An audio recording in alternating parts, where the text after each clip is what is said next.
Chapter 38. Then the Lord answered Job out of the whirlwind and said, "Who is this that darkens counsel by words without knowledge? Dress for action like a man. I will question you, and you make it known to me. Where were you when I laid the foundation of the earth? Tell me if you have understanding. Who determined its measurements? Surely you know. Or who stretched the line upon it? On what was its bases sunk? Or who laid its cornerstone? When the morning stars sang together and all of the sons of God shouted for joy? Or who shut in the sea with doors when it burst out from the womb? When I made clouds its garment and thick darkness its swaddling band, and prescribed limits for it and set bars and doors, and said, thus far shall you come, and no further, and here shall your proud waves be stayed. Have you commanded the morning since your days began, and caused the dawn to know its place, that it might take hold of the skirts of the earth, and the wicked be shaken out of it? It is changed like clay under the seal, and its features stand out like a garment. From the wicked their light is withheld, and their uplifted arm is broken. Have you entered into the springs of the sea, or walked in the recesses of the deep? Have the gates of death been revealed to you? Or have you seen the gates of deep darkness? Have you comprehended the expanse of the earth? Declare if you know all this. Where is the way to the dwelling of light? And where is the place of darkness, that you may take it to its territory, and that you may discern the paths to its home? You know, for you were born then, and the number of your days is great. Have you entered the storehouses of the snow? Or have you seen the storehouses of the hail, which I have reserved for the time of trouble, for the day of battle and war? What is the way to the place where the light is distributed, or where the east wind is scattered upon the earth? Who has cleft a channel for the torrents of rain, and a way for the thunderbolt, to bring rain on a land where no man is, on the desert in which there is no man, to satisfy the waste and desolate land, and to make the ground sprout with grass? Has the rain a father, or who has begotten the drops of dew? From whose womb did the ice come forth, and who has given birth to the frost of heaven? The waters become hard like stone, and the face of the deep is frozen. Can you bind the chains of the Pleiades, or loose the cords of Orion? Can you lead forth the Mazzaroth in their season, or can you guide the bear with its children? Do you know the ordinances of the heavens? Can you establish their rule on the earth? Can you lift up your voice to the clouds, like a flood of waters may cover you? Can you send forth lightnings that they may go, and say to you, here we are? Who has put wisdom in the inward parts, or given understanding to the mind? Who can number the clouds by wisdom? Or who can tilt the waterskins of the heavens, when the dust runs into a mass and the clods stick fast together? Can you hunt the prey for the lion, or satisfy the appetite of the young lions, when they crouch in their dens, or lie in wait in their thicket? Who provides for the raven its prey, when its young one cries to God for help, and wander about for lack of food?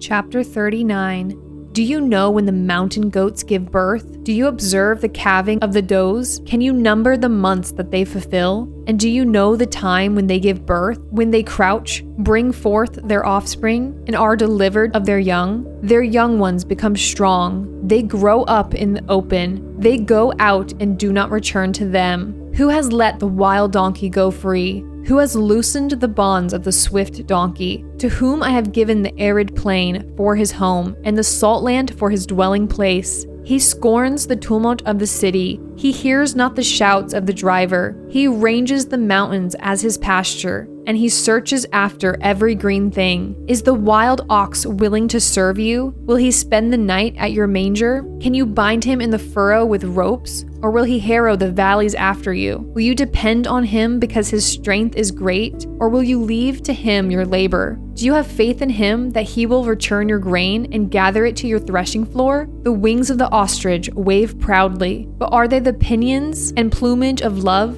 For she leaves her eggs to the earth and lets them be warmed on the ground, forgetting that a foot may crush them. and that the wild beast may trample them. She deals cruelly with her young as if they were not hers. Though her labor be in vain, yet she has no fear, because God has made her forget wisdom and given her no share in understanding. When she rouses herself to flee, she laughs at the horse and his rider. Do you give the horse his might? Do you clothe his neck with a mane? Do you make him leap with the locusts? His majestic snorting is terrifying. He paws in the valley and exults in his strength. He goes out to meet the weapons. He laughs at fear and is not dismayed. He does not turn back from the sword. Upon him rattle the quiver, the flashing spear, and the javelin. With fierceness and rage he swallows the ground. He cannot stand still at the sound of the trumpet. When the trumpet sounds, he says, "Aha!" He smells the battle from afar, the thunder of the captains and the shouting. Is it by your understanding that the hawk soars and spread his wings towards the south?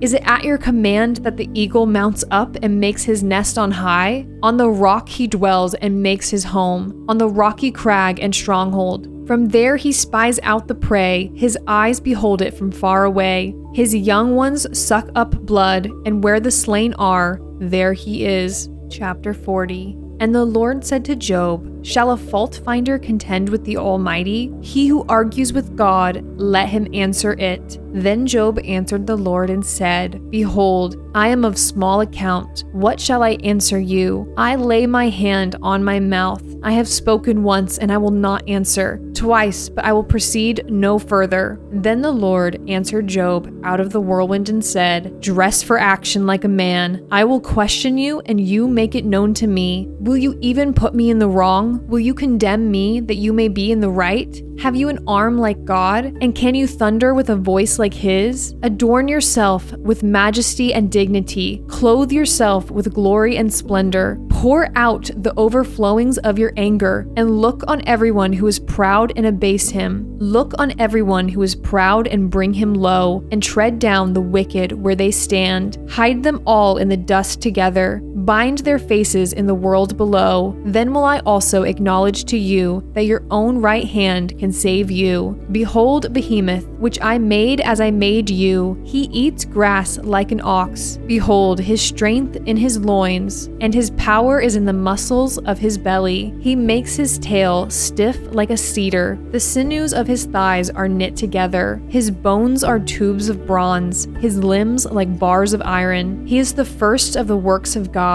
Let him who made him bring near his sword, for the mountains yield food for him, where all the wild beasts play. Under the lotus plant he lies, in the shelter of the reeds and in the marsh. For his shade the lotus trees cover him, the willows of the brook surround him. Behold, if the river is turbulent, he is not frightened. He is confident, though the Jordan rushes against his mouth. Can one take him by his eyes, or pierce his nose with a snare? Chapter 41. Can you draw out Leviathan with a fishhook, or press down his tongue with a cord? Can you put a rope in his nose, or pierce his jaw with a hook? Will he make many pleas to you? Will he speak to you soft words? Will he make a covenant with you to take him for your servant forever? Will you play with him as with a bird, or will you put him on a leash for your girls? Will traders bargain over him? Will they divide him up among the merchants? Can you fill his skin with harpoons, or his head with fishing spears? Lay your hands on him. Remember the battle. You will not do it again. Behold, the hope of a man is false. He is laid low even at the sight of him. No one is so fierce that he dares to stir him up.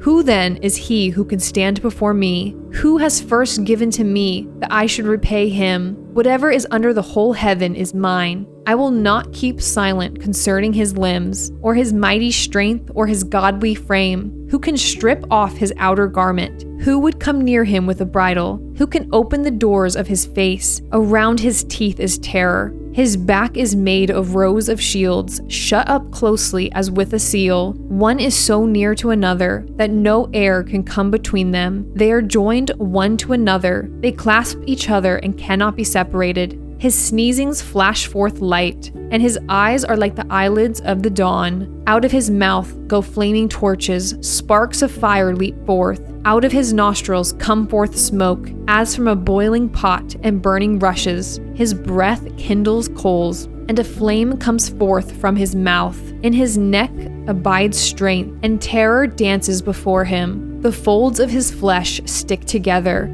firmly cast on him and immovable. His heart is hard as a stone, hard as the lower millstone. When he raises himself up, the mighty are afraid. At the crashing, they are beside themselves. Though the sword reaches him, it does not avail, nor the spear, the dart, or the javelin. He counts iron as straw, and bronze as rotten wood, and arrow cannot make him flee. For him, sling stones are turned to stubble. Clubs are counted as stubble. He laughs at the rattle of javelins. His underparts are like sharp potsherds. He spreads himself like a threshing sledge on the mire. He makes the deep boil like a pot. He makes the sea like a pot of ointment. Behind him he leaves a shining wake. One would think the deep to be white-haired. On earth there is not his like, a creature without fear. He sees everything that is high. He is king over all the sons of pride. Chapter 42. Then Job answered the Lord and said, I know that you can do all things, and that no purpose of yours can be thwarted. Who is this that hides counsel without knowledge? Therefore, I have uttered what I did not understand, things too wonderful for me, which I did not know. Hear, and I will speak. I will question you, and you make it known to me. I had heard of you by the hearing of the ear, but now my eyes see you. Therefore, I despise myself and repent in dust and ashes. After the Lord had spoken these words to Job, the Lord said to Eliphaz the Temanite, My anger burns against you and against your two friends, for you have not spoken of me what is right, as my servant Job has. Now therefore take 7 bulls and 7 rams, and go to my servant Job, and offer up a burnt offering for yourselves. And my servant Job shall pray for you, for I will accept his prayer, not to deal with you according to your folly, for you have not spoken of me what is right, as my servant Job has. So Eliphaz the Temanite, and Bildad the Shuhite, and Zophar the Naamathite went and did what the Lord had told them, and the Lord accepted Job's prayer. And the Lord restored the fortunes of Job when he had prayed for his friends, and the Lord gave Job twice as much as he had before. Then came to him all his brothers and sisters, and all who had known him before, and ate bread with him in his house. And they showed him sympathy and comforted him for all the evil that the Lord had brought upon him. And each of them gave him a piece of money and a ring of gold. And the Lord blessed the latter days of Job more than his beginning, for he had 14,000 sheep,